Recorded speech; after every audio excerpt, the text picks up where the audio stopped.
Halo semuanya, selamat datang kembali di channel.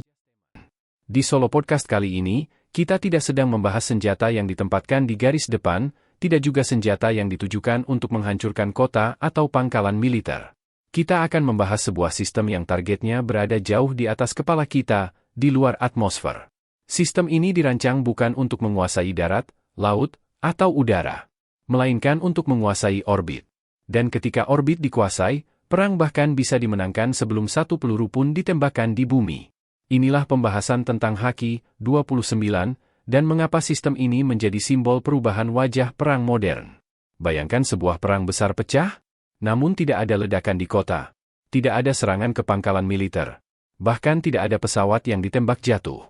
Yang diserang justru sesuatu yang tidak pernah kita lihat langsung, satelit di luar angkasa. Dalam hitungan menit, komunikasi terputus, navigasi lumpuh, dan sistem persenjataan modern menjadi buta. Tanpa perlu menyentuh daratan, sebuah negara bisa memaksa lawannya kehilangan kendali perang. Inilah konteks mengapa Cina mengembangkan Haki 29. Ini bukan lagi soal pertahanan udara. Ini soal siapa yang menguasai langit, dan siapa yang mengendalikan orbit. 3. Untuk memahami mengapa Haki 29 menjadi begitu penting, kita harus melihat bagaimana dunia modern beroperasi hari ini. Hampir seluruh aktivitas militer modern bergantung pada satelit. Mulai dari GPS untuk navigasi presisi, komunikasi militer lintas benua, hingga intelijen dan sistem penentuan target dalam operasi tempur. Tanpa satelit, senjata paling canggih sekalipun kehilangan arah. Drone tidak tahu kemana harus terbang. Rudal presisi kehilangan koordinat. Dan pasukan di lapangan kehilangan kemampuan untuk berkomunikasi secara real-time. Dalam kondisi itu, militer modern tidak hanya melemah. Ia menjadi buta dan tuli. Cina membaca ketergantungan ini bukan sebagai kekuatan, melainkan sebagai titik lemah strategis, terutama bagi Amerika Serikat dan sekutunya yang sangat bergantung pada dominasi teknologi dan jaringan satelit. Dan dari sinilah Haki 29 mulai masuk ke dalam peta besar perang masa depan. Haki 29 tidak bisa dipahami sebagai satu sistem yang berdiri sendiri. Ia adalah bagian dari sebuah evolusi panjang dalam pengembangan rudal pertahanan Cina. Sebelum Haki 29, Cina lebih dulu memperkenalkan Haki 19.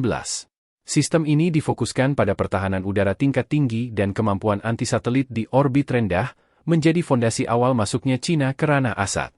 Kemudian muncul Haki 26, yang oleh banyak analis dipahami sebagai langkah lanjutan. Indikasinya jelas, jangkauan lebih jauh, fleksibilitas lebih besar, dan peran yang semakin luas dalam skenario pertahanan strategis. Dan di titik inilah Haki 29 berada.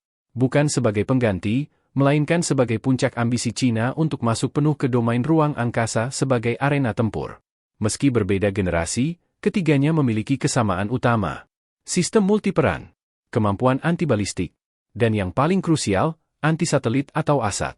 Karena itu, Haki 29 tidak sekadar bisa dibaca sebagai proyek senjata.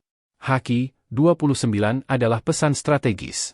Pesan bahwa Cina tidak hanya ingin bertahan di bumi, tetapi siap bersaing dan mengendalikan konflik dari orbit.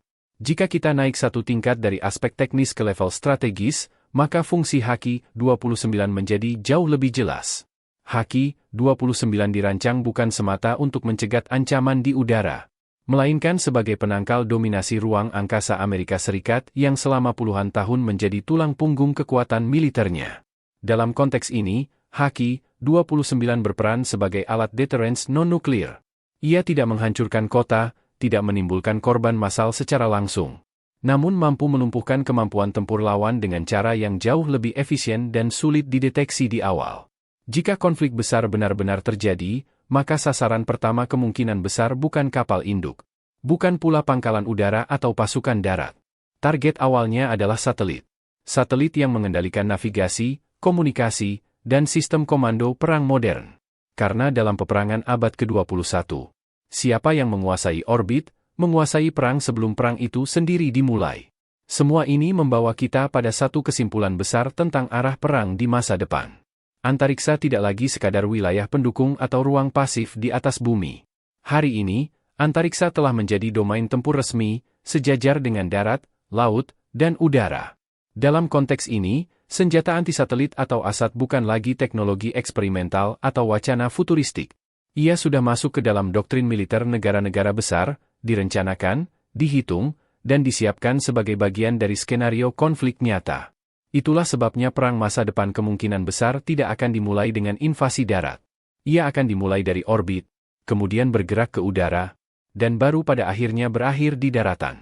Di era ini, kita harus mengubah cara pandang kita terhadap teknologi ruang angkasa. Karena satelit bukan lagi aset pendukung. Ia adalah sasaran utama. Haki, 29 mungkin belum pernah kita lihat beraksi di medan konflik nyata. Tidak ada rekaman peluncuran dalam perang besar. Tidak ada laporan kehancuran yang viral di media. Namun dalam dunia strategi militer, keberadaan saja sudah cukup. Haki, 29 memaksa negara-negara besar untuk menghitung ulang risiko perang. Mengubah asumsi lama tentang superioritas teknologi. Dan menyadari bahwa keunggulan tidak lagi ditentukan oleh siapa yang paling kuat di darat, melainkan siapa yang paling siap di orbit. Karena di era ini, perang tidak harus dimulai dengan tembakan. Cukup dengan mematikan mata dan telinga lawan, dari luar angkasa. Kalau menurut kamu perang masa depan benar-benar akan dimulai dari orbit, tulis pendapat kamu di kolom komentar. Saya ingin tahu bagaimana sudut pandang kamu melihat arah konflik global ke depan. Dan jangan lupa subscribe Jenggot Lurus. Karena di channel ini, kita tidak hanya bicara soal senjata, tapi tentang kemana arah dunia sedang bergerak.